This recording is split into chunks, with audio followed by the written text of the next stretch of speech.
¿Se ha puesto a pensar que detrás de cada "qué buena propaganda" se la fumaron verde?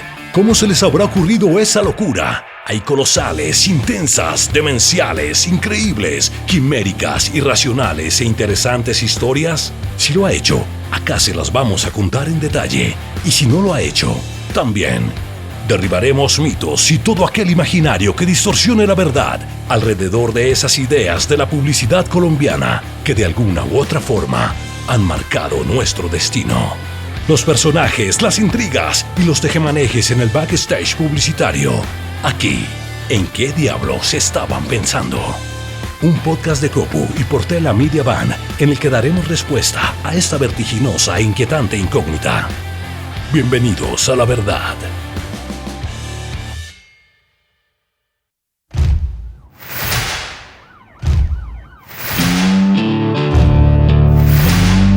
¿Alguna vez le han robado o le han intentado robar el celular? ¿Ha recibido una llamada diciendo que su línea es la ganadora de un concurso? Cuando se va a ir de la plazoleta de comidas de un concurrido centro comercial, ¿ha buscado su bolso y ya no está?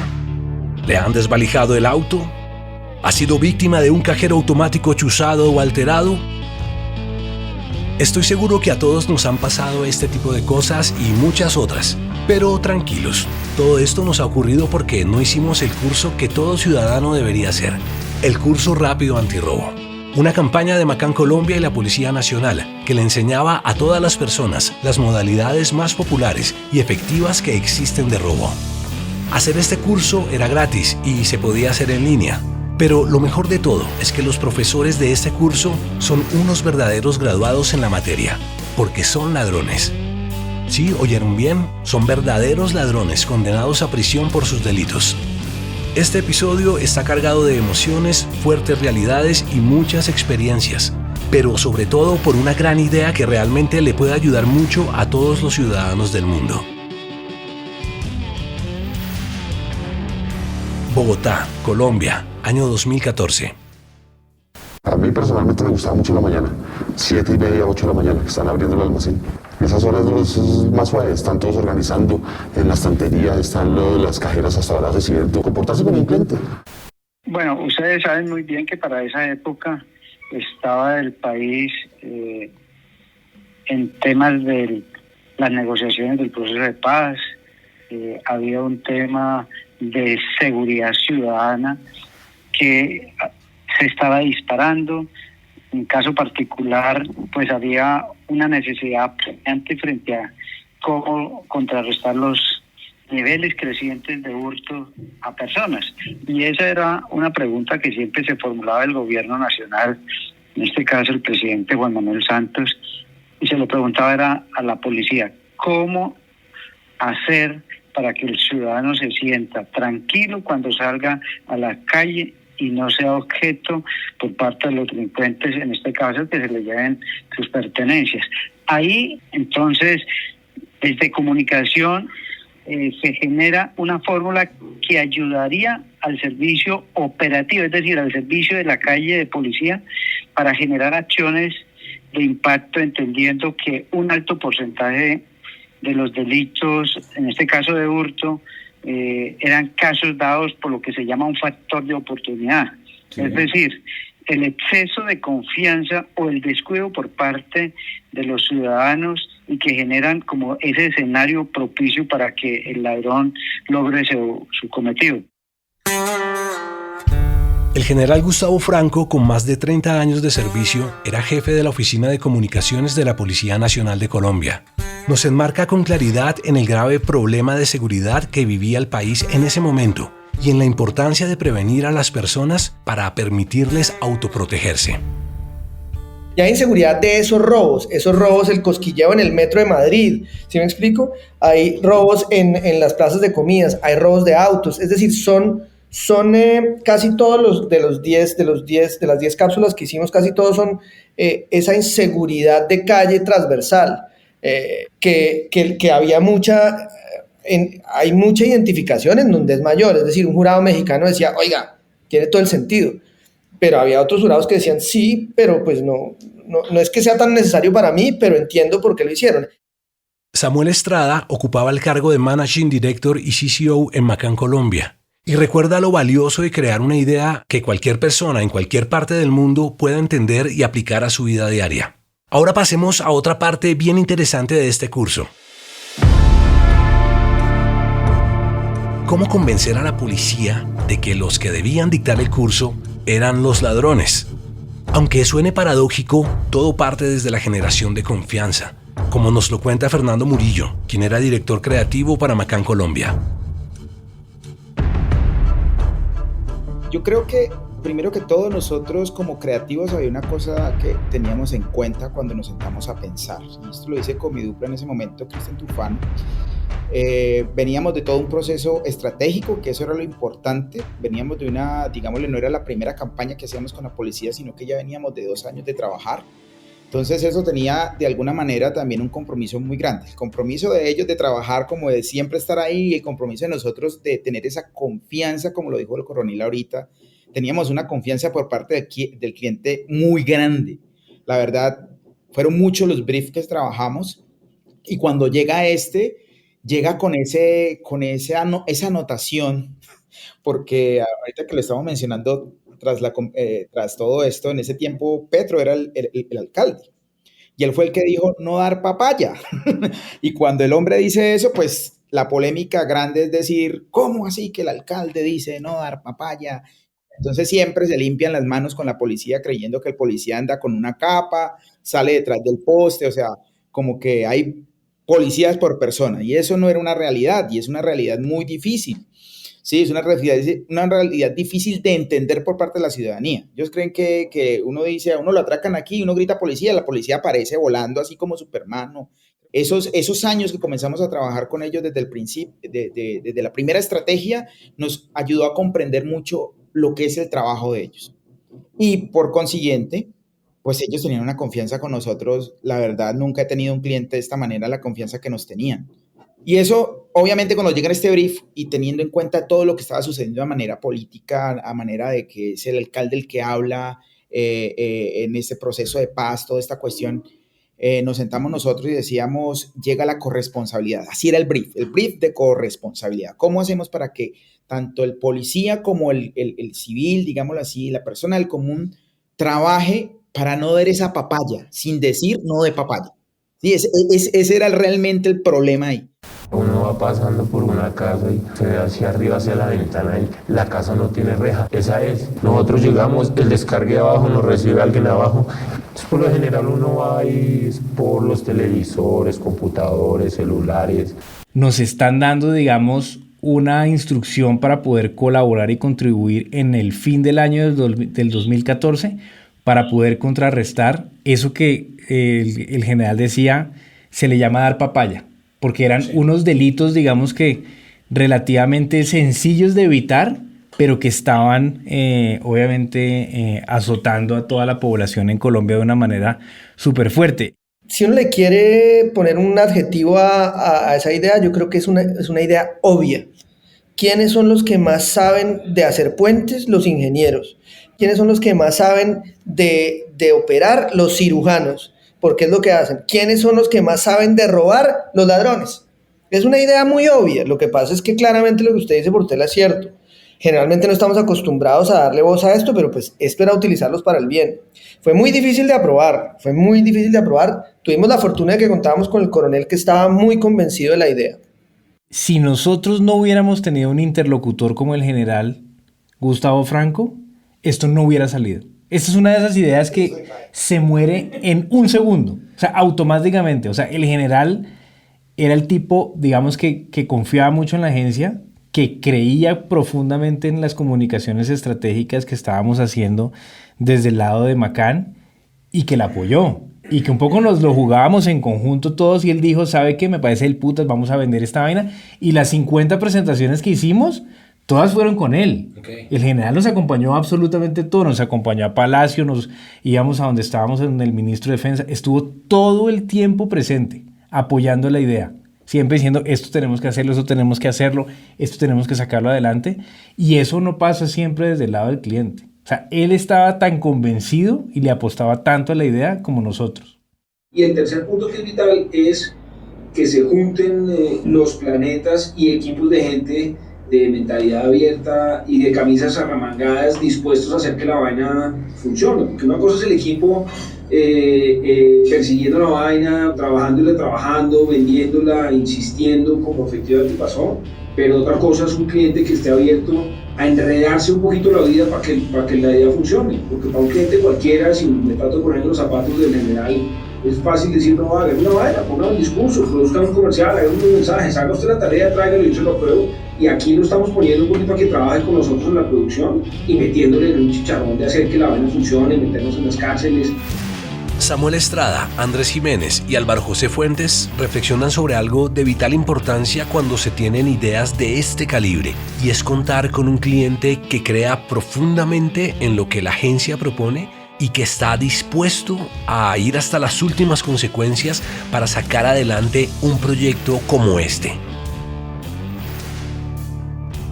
Realmente para este brief no presentamos, porque era como te digo, o sea, siempre recibíamos varios briefs. Y en este caso íbamos a presentar creo que 12 briefs y entre ellos estaba la corresponsabilidad, y a la corresponsabilidad le sacamos fue el curso rápido antirrobo y no llevamos nada más. Nos fuimos a riesgo, me acuerdo, porque todos creíamos en la idea, pero con miedo. Obviamente teníamos miedo de qué nos podían decir. Y se presentó, lo que te contaba, detalles pequeños como eran 2 slides, yo creo que es de los más feos que he presentado en mi vida, los menos pulidos, pero porque llevábamos el texto explicado de una manera muy simple.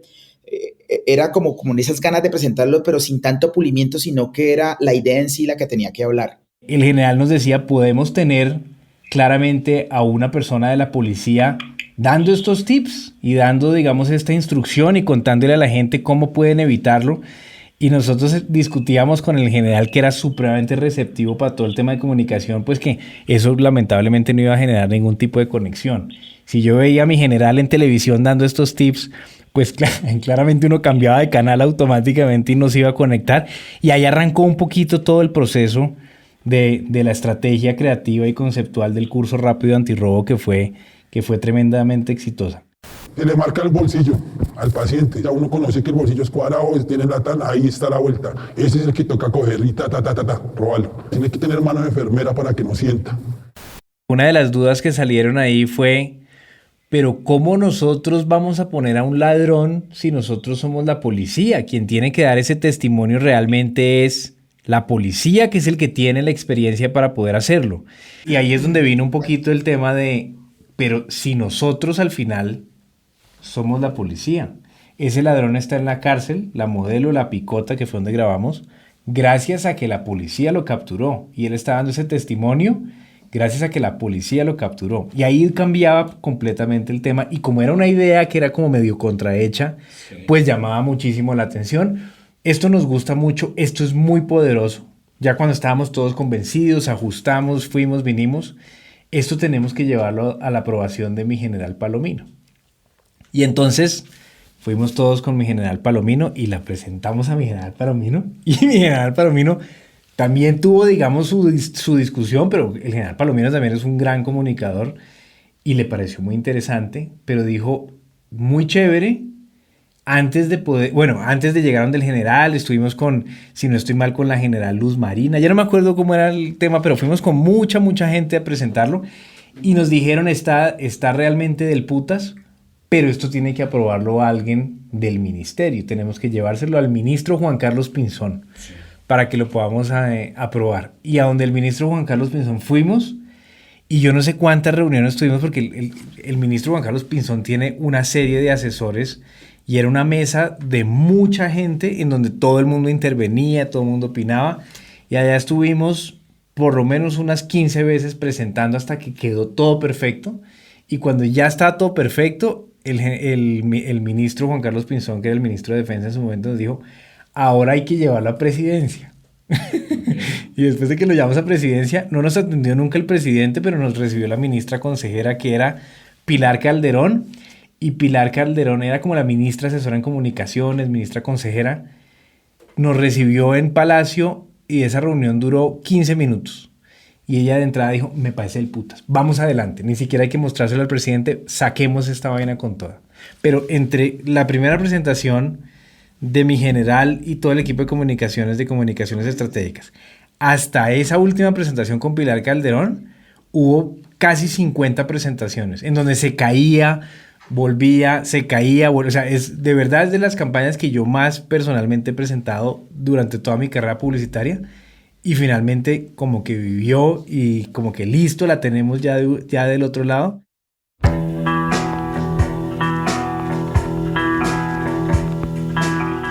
En palabras de Andrés Jiménez, vicepresidente de Desarrollo de Negocios de Macán Colombia, la idea estaba aprobada, pero una vez aprobada, el siguiente paso era producirla.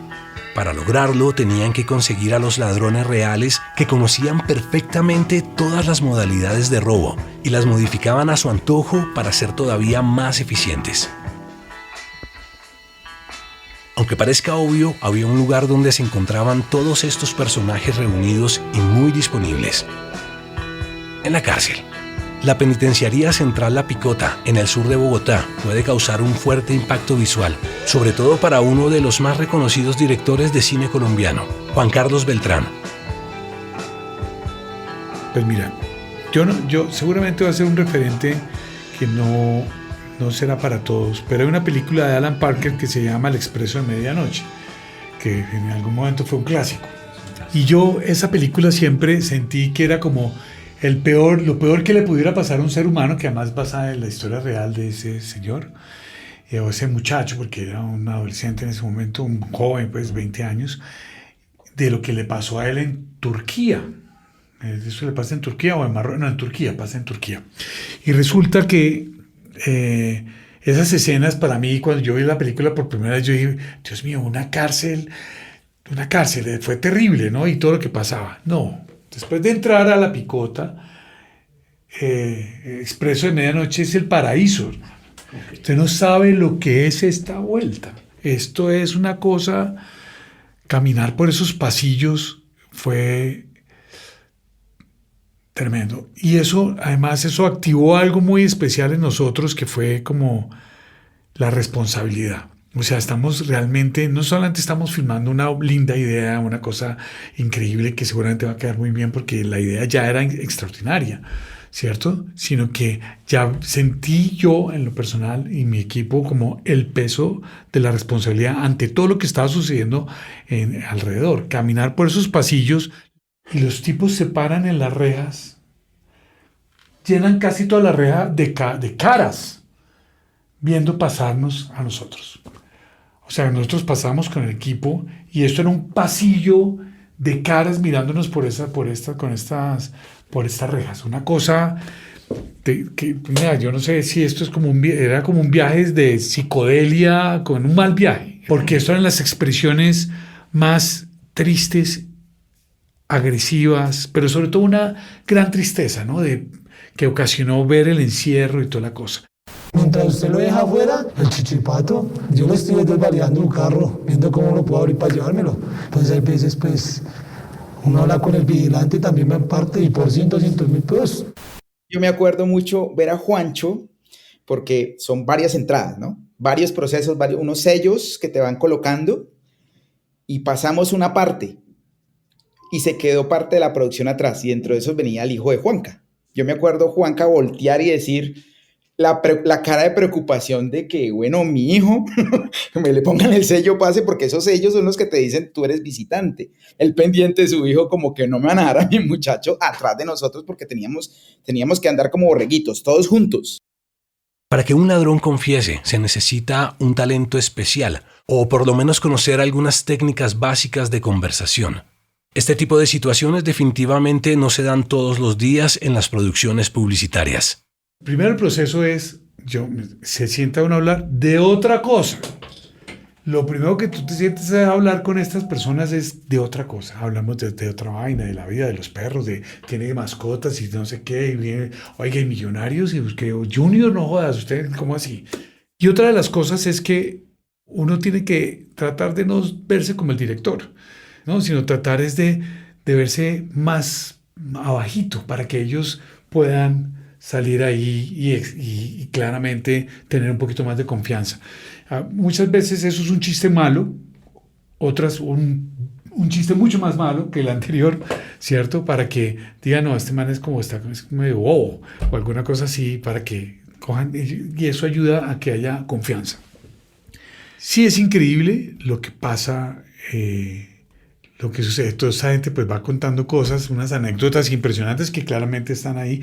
También habían personajes, por ejemplo, que también uno no sabía cómo decir, bueno, ya no delate más a nadie más. Y la simplicidad, o sea, yo parto un poco del éxito de poder entrar en confianza, que ellos cuenten el tema, porque eran 10 tipos de robo que estaban azotando a la población, era entender lo simple, lo sencillo desde el lado de ellos, que es evitarlo. Cosas tan sencillas como decían, oiga, si usted va a sacar mucha plata, pues no se monte en un bus, no salga caminando, pida un taxi, ¿sí? Si usted va a ir a un lugar y usted se siente que está muy churro y de repente le cae una vieja y empieza a hablar, pues ahí le meten la cosa en el trago. O sea, eran cosas que uno decía, es que es elemental, pero contado desde un personaje de estos es tan sencillo poder, digamos que, evitar ese tipo de cosas. Hágale coquitas al man. El man ya después de que la sienta en la mesa y le brindan los 2 primeros tragos, ya en el tercero va la pepa. Ya le quitamos las llaves del carro. Comenzamos a exprimirlo. Que las tarjetas de crédito, que no sé qué. Ahí el otro de ellos se despertó, fue por la mañana, fue sin nada. Y se hacían en cápsulas muy corticas que se trasladaron a la aplicación y que la gente claramente los podía hacer. Obviamente una campaña como esta ganó todo tipo de premios y reconocimientos en los festivales de publicidad más importantes del mundo. Pero los creadores de este curso revolucionario recibieron algo más que trofeos.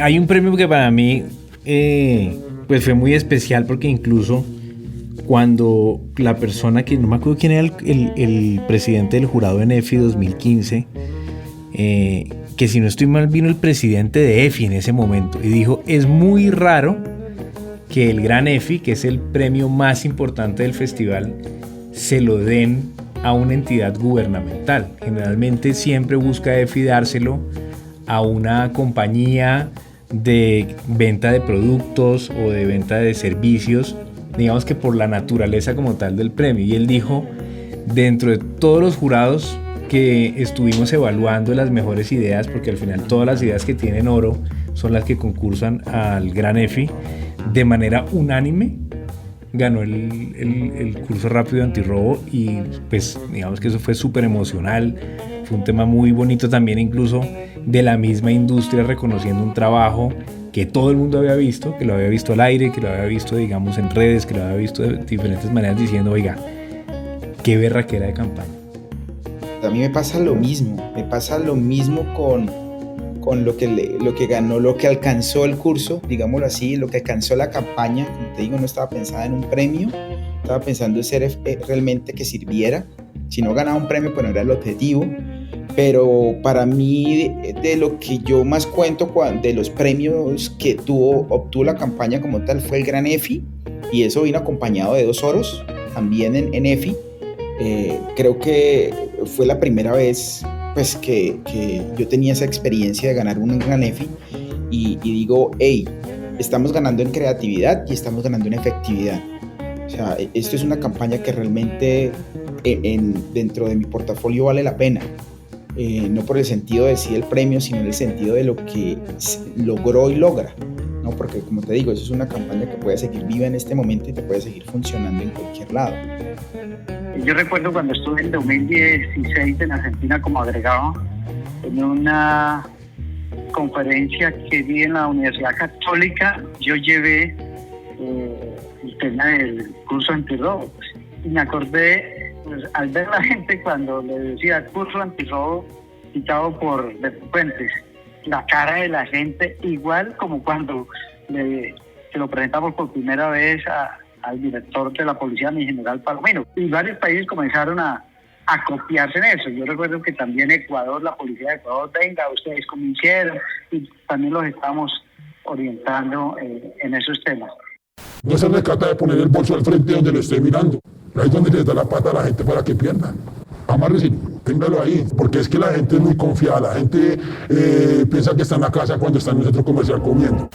Quizás este es uno de los ejemplos más importantes de persistencia en este negocio. Cuando uno cree que hay una buena idea, hay que insistir, persistir de 1000 formas para poderla llevar a cabo. Y la presentamos de verdad demasiadas veces y murió, revivió. Y si no hubiéramos empujado todos, incluido claramente el general, pues nunca hubiera visto la luz, nunca hubiera impactado de la manera que impactó en términos de resultados, que ya hablamos un poquito de eso. Nunca hubiera sido el gran EFI del año 2015, nunca hubiera ganado León en Cannes, nunca hubiera, digamos, tenido el impacto que realmente tuvo en las personas, porque además la gente hablaba de esto. Oír una persona que no tenía nada que ver con la publicidad, que estuviera hablando en las redes, que estuviera contándole a X persona, oiga, salió un curso para evitar dar papaya de la Policía Nacional que está buenísimo, hágalo, certifíquese, baje la aplicación. Era algo realmente importante porque le estaba funcionando a la ciudadanía. Y eso creo que es el premio más importante a la final.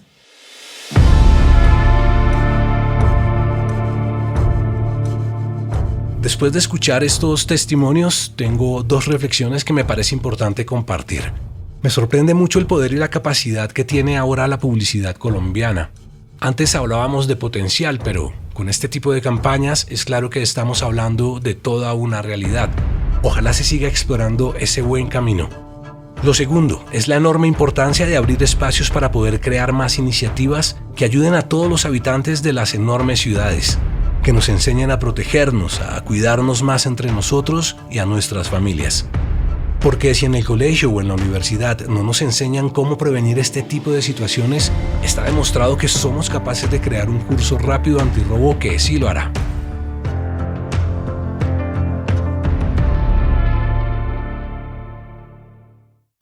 Que usted, como ciudadano, a veces ignora muchas cosas de nosotros, la delincuencia. Gracias por acompañarnos en este episodio de ¿En qué diablos estaban pensando? Visiten nuestro sitio copu.media/podcast y síganos en Instagram, @copu y @portelamw. Nos escuchamos pronto. ¿En qué diablos estaban pensando? Es una idea original de Copu, Portela Media Band y Nicolás Nieto. Producción ejecutiva a cargo de José Sopó, Rodolfo Velázquez, Marina Dávila y Venus Estupiñán. Investigación y desarrollo, José Sopó, Rodolfo Velázquez y Carlos Portela. PR, Juan David Rojas. Producción, musicalización y mezcla, Carlos Echeverry y Carlos Portela.